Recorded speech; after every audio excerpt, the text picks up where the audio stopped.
My brother's fiancée sent me a video at 2 a.m., I was half asleep when I opened it. But wide awake by the time I recognized my own apartment. I got the video on a Thursday night. Late. I was half asleep, lying on the couch with one shoe still on, when my phone buzzed. No message. Just a file. From Emily. My brother's fiancée. I stared at her name for a second, confused. Emily and I didn't talk much directly. Everything between us was filtered through my brother, Jake. They were getting married in 2 months. I was supposed to give the best man speech. I wasn't even sure she had my number saved. I opened it without thinking.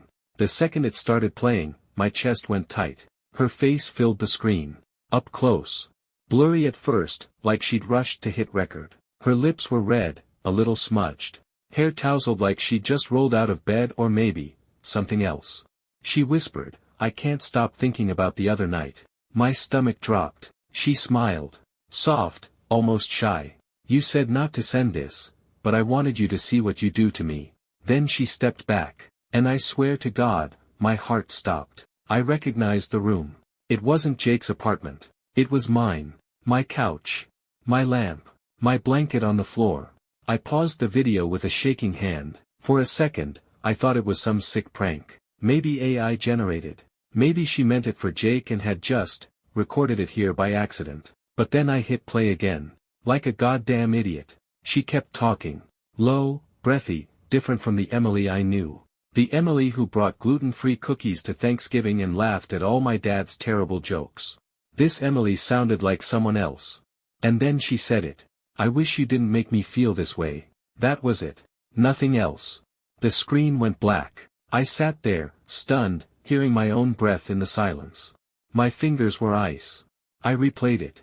Twice. Second time, I noticed the little details.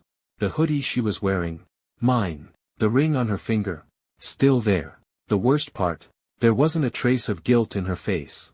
Just, want. Like she was sending it to someone who wanted it. Someone who had already touched her. Someone who wasn't her fiancé. I sat there until my phone went dark again. I didn't know who she meant it for. But I knew who it wasn't. It wasn't Jake. And it sure as hell wasn't me.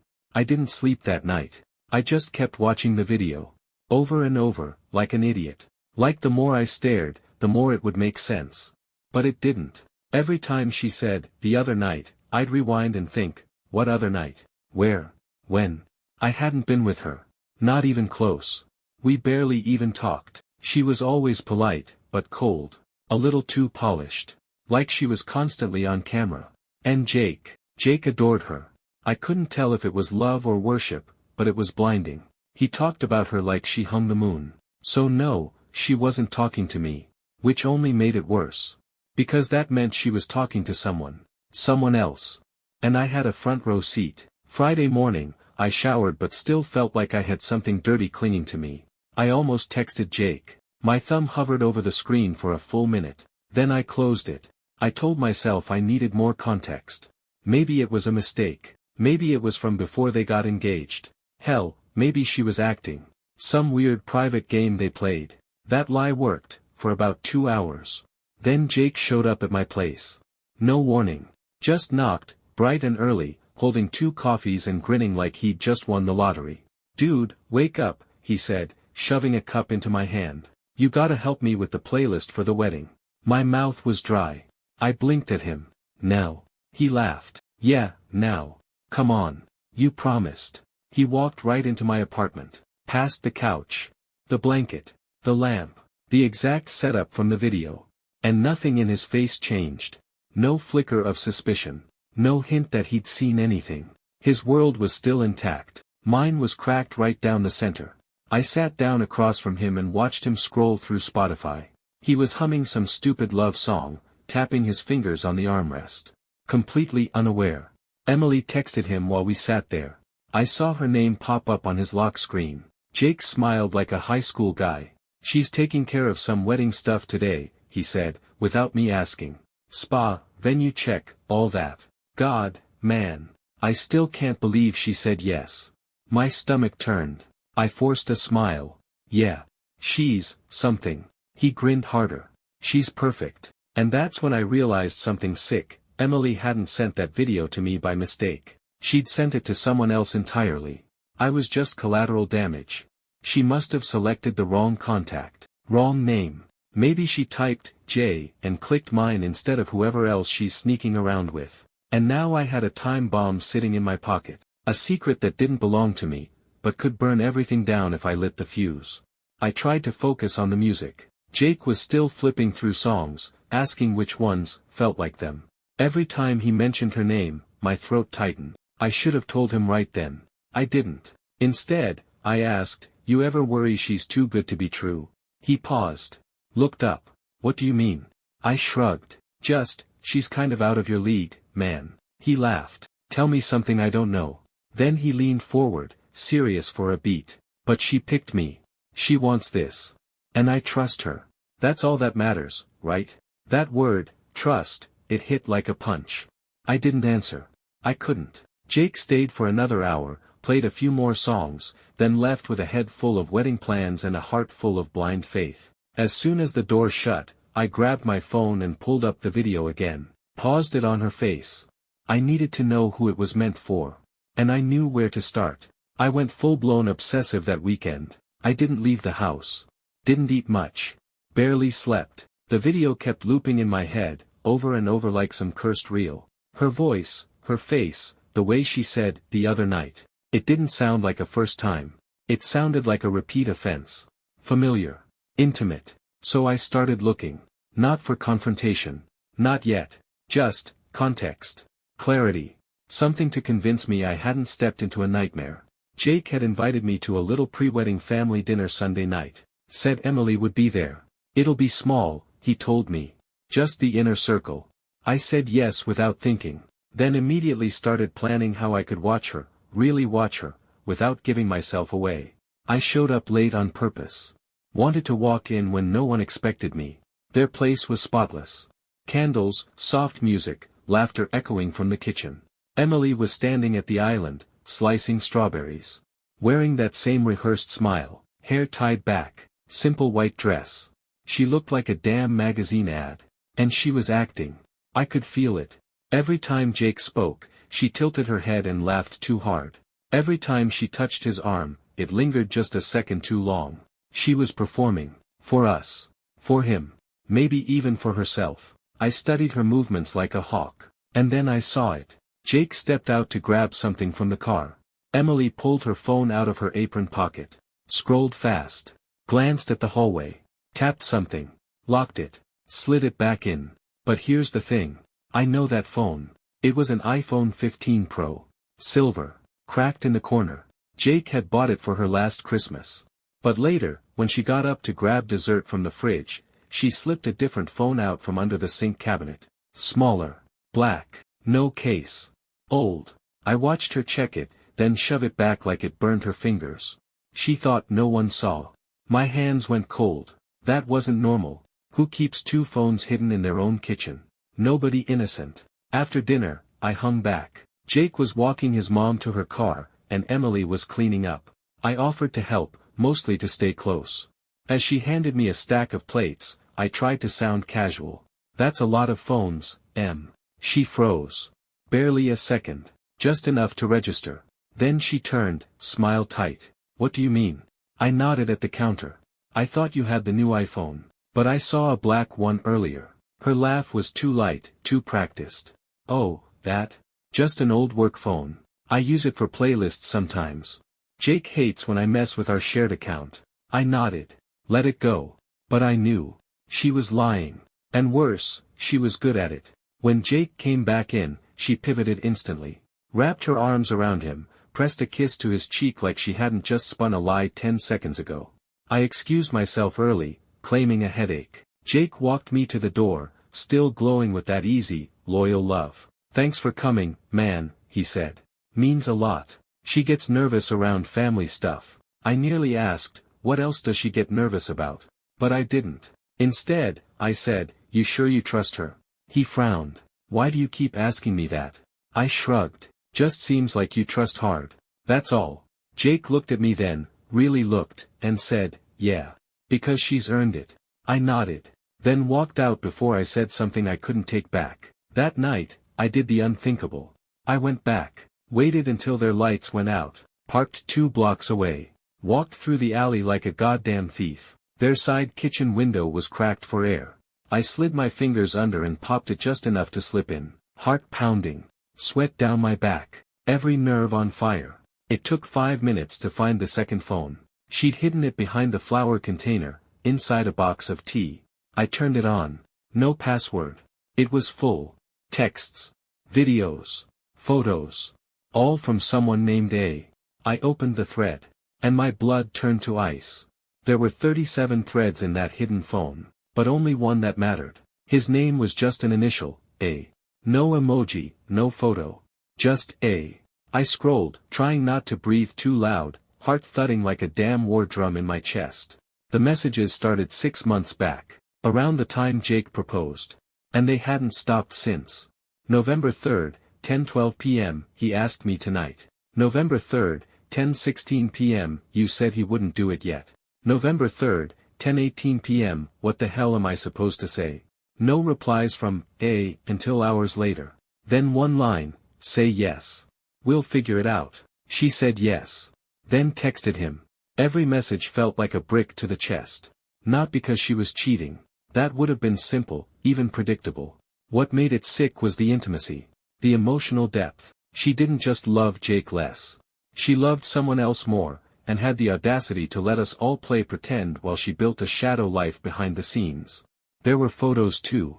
Mostly little things, coffee cups side by side, hotel rooms, blurry mirror shots. In one of them, she wore a t-shirt I recognized. My t-shirt. The one she'd borrowed that night she stayed over after she and Jake had a fight, back in January. Jake told me she needed space for a night. She'd shown up at my place crying, said she couldn't face her parents and needed somewhere quiet to think. I gave her the couch. That was it. At least, that's what I thought. Now I saw the photo, her, in my shirt, lips kissed raw, eyes dazed, sprawled across someone else's chest, and I knew. She hadn't needed space. She needed cover. She used me as her alibi. My hands were shaking so hard I almost dropped the phone. I sat down at their kitchen table, the same table where we'd eaten cake an hour earlier, and stared at the screen, trying to feel something beyond rage. I read deeper. She talked to A like he was the only person who saw her. Like Jake was just a side mission. Her tone changed completely. No more curated speech, no measured politeness. She swore. She vented. She talked about Jake like he was a burden, a favor she was doing for her future. He's not exciting. But he's safe. If I marry him, I never have to explain myself to anyone again. He'd believe anything. I could tell him I'm in Paris and he'd just nod. And the worst one, if he knew about you, he'd fall apart. I think I stopped breathing when I read that one. Because she was right. Jake would fall apart. He built his whole damn life around her. Around their future. He talked about her like she was the answer to every version of himself he hated. He needed her. And she knew it. She used it. I should have left right then. Should have taken the phone, blown it wide open, showed him everything. But I didn't. I just sat there in that cold, sterile kitchen, trying to remember when exactly my brother's life stopped being real, and how long Emily had been holding the knife behind her back. There was one more video in the chat. Sent just 3 days before the dinner. I tapped it. It started in a hotel room. Her face in the mirror, smiling, smug. The same look from the first video. Except this time, she was whispering a name. Alex. There it was. The A had a name. Alex. I didn't recognize the voice that answered.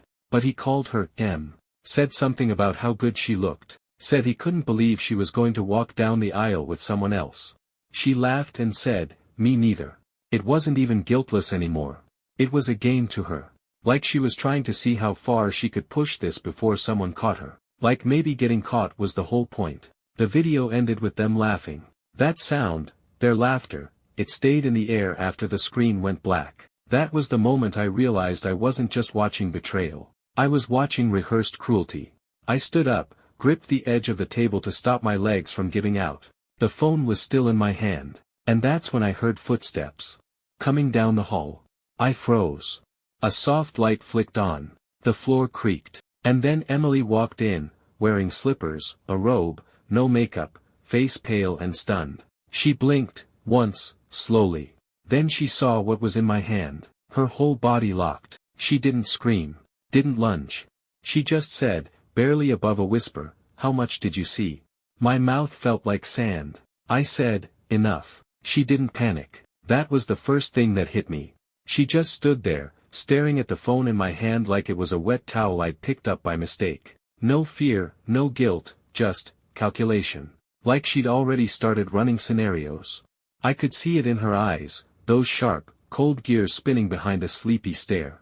She asked, "How much did you see?" but what she really meant was, "How much ammo do you have?" I didn't answer.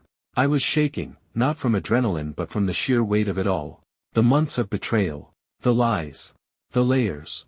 And the fact that I was standing here, in her kitchen, surrounded by her curated life, her flowers on the windowsill, her wedding binder on the table, holding a second phone she thought was untouchable. I stared right at her. "Who the hell is Alex?" She didn't flinch. Didn't even try to lie. She just sighed, deep, annoyed, like I'd interrupted something. Then she walked past me, calm as hell, and poured herself a glass of water. Sipped it. Turned to face me with both hands on the counter, like this was a negotiation. "Look," she said quietly, "I'm not gonna play dumb. You're in deep enough that there's no point." She took another sip. Then the smile came. Small. Controlled. "But I think you're smart enough not to blow this up." I laughed. Actually laughed. That hollow kind that doesn't sound right coming out of your mouth. She thought she could flip this. She thought I was bluffing. "You cheated on my brother," I said, voice flat. "You sent me a video you meant for someone else. You used me as your F." She cut me off. Calmly. "And now you have a decision to make." That stopped me. She stepped closer. Didn't shrink. Didn't cower. Just looked me in the eye and said, "You can give him the truth. You can play the hero. And yeah, he'll believe you, eventually. But it'll destroy him. It'll wreck your family. Your mom already thinks I'm the best thing that ever happened to him. You think she won't resent you for ripping it all apart?" I said nothing. She took another step. "Or, you could walk away from this. Let it die in your pocket. Let me marry him. Let him have the life he thinks he wants." My fists clenched so tight I felt my nails dig into skin. She was negotiating with his life. With my loyalty. Like this was some corporate pitch. And for a second, God help me, I actually felt the pull. The weight of the fallout. The faces I'd have to look at. My mom. My dad. Jake. All of them wondering why. "Let me guess," I muttered. "You think this is love?" She tilted her head. "It's survival." I wanted to throw the phone at her face. Instead, I said, "He deserves better." And that's when she finally cracked, just a flicker. Her voice got sharper, like a thread snapped somewhere inside her. "He deserves peace," she hissed. "You want to destroy him because I made mistakes. You want to be the reason he spirals." I stared. "You already were once," she said. My heart skipped. "What?" She folded her arms. "You think he doesn't tell me things? About his past? About you? You were the golden one, right? The star. The strong one. You always had the answers. He spent his whole damn life chasing your shadow." She stepped forward, closer than she'd ever dared before. "So if you come to him and say the woman he loves is poison, you think he'll hate me?" Her voice dropped. "He'll hate you. For making him see it." That hit me harder than I wanted to admit. Because some part of me had thought that too. I remembered last Christmas, Jake drunk, talking about how lucky he was to finally be chosen first. That phrase stuck with me. Finally chosen first. I asked, "How long has it been going on?" She didn't blink. "Since before the engagement." "How many times?" She tilted her head. "Does it matter?" I stepped back like she'd slapped me. And she saw it. She liked that it hurt. I took the phone and turned to the door. She didn't follow. Just said, "If you tell him, he won't marry me. But he also won't be whole again. You're not saving him, you're choosing the kind of broken he has to live with." I didn't say a word. Just walked out. Out of her house. Out of the lie. But I didn't go straight to Jake. I drove for hours. Nowhere in mind. I hit the coast and just kept going. I parked at some overlook around 3 a.m. watched waves pound black rocks under a pale sky. And I thought, she's right. No matter what I do, something breaks. The question was, who? I didn't sleep that night. I sat on the hood of my car until the sun came up, watching light bleed across the water while the weight of everything settled in my chest like cement. The phone was still in my pocket. Still powered on. I kept checking it like a bomb with a digital timer, waiting for it to explode. It didn't. Not yet. But I knew it would. The longer I waited, the more I realized something I didn't want to admit. I wasn't just afraid of hurting Jake. I was afraid of losing him. He was more than my brother. He was the one person who never questioned my silence. Never asked for more than I could give. We grew up thick as thieves, raised in a house where love was loud but trust was quiet. Our parents didn't hide their favorites, and Jake was never one of them. That was me. I got the scholarships. I got the praise. I got the good grades and the golden boy treatment. Jake got compared. But he never resented me. Never lashed out. He just faded into the corners. And when he met Emily, it was like someone finally pulled him into the center of the room and saw him. I wasn't just exposing her. I was dragging him back into that shadow he fought so damn hard to climb out of. But I couldn't carry this anymore. I texted him just after 7 a.m. You home? Jake, yeah. Everything okay? No. Nothing was okay. But I drove straight there anyway. I didn't bring the phone in. I kept it in the glove box. Didn't want it in my hand when I looked him in the eyes. He opened the door barefoot, hair still messy from sleep, wearing a t-shirt with a stain on it. He looked like any other tired man in love. It almost made me back out. Almost. He led me into the living room, rubbing his eyes. You look like hell. Didn't sleep. He flopped onto the couch. What's going on? I sat down across from him. Elbows on knees. Staring at the floor. Then I said it. I need to tell you something. And it's gonna hurt. He didn't move. Didn't even blink. Just waited. So I told him. Piece by piece. I started with the video. Then the second phone. The messages. The name, Alex. I told him about the hotel, the lies, the way she used me as an alibi. I told him everything except the part where she tried to make a deal with me. That shame was mine to keep. He didn't say a word through all of it. Just stared at the same spot on the carpet like his brain had left his body. When I finished, I expected him to break. Yell. Cry. Hit something. Hit me. But he didn't. He just sat there. Then, finally, he said, I know. I blinked. What? He looked up, eyes hollow. I know. I've known for a while. I couldn't speak. He kept going. I found out about Alex 2 months ago. I saw a message pop up on her phone while she was in the shower. I confronted her. She told me it was nothing, just an old thing, someone who got too attached. But I could tell she was lying. He smiled, not bitter, not angry. Just empty. But I didn't leave. I told myself it didn't matter. That maybe if I loved her hard enough, it would go away. My chest felt tight. I started lying to myself, he said. Worse than she lied to me. I looked the other way. Started building this whole fake life around the idea of us. I thought if I could just get her down the aisle, she'd stop running. That she'd see how good I was to her and finally want me the way I wanted her. He swallowed. But she never did. Jesus, Jake, he shook his head. Don't feel bad for me. I chose this. Then he looked me dead in the eye. What hurts more is knowing you saw it. That you had to carry it. And just like that, the weight shifted. He wasn't broken because I told him. He was broken because he'd been pretending not to be for too long. I said, I thought I was protecting you. He laughed, short and bitter. From what? The truth? You don't have to protect me from the truth, man. You just have to stand next to me when I face it. I nodded. And that was the only thing that mattered in that moment. We sat in silence for a long time. Two brothers, older now. More tired. More honest than we'd ever been. He finally asked, what do I do? I said, whatever makes you feel real again. He took a deep breath, then got up. And just like that, no screaming, no dramatic exit, he walked into the bedroom and started packing her things into a box.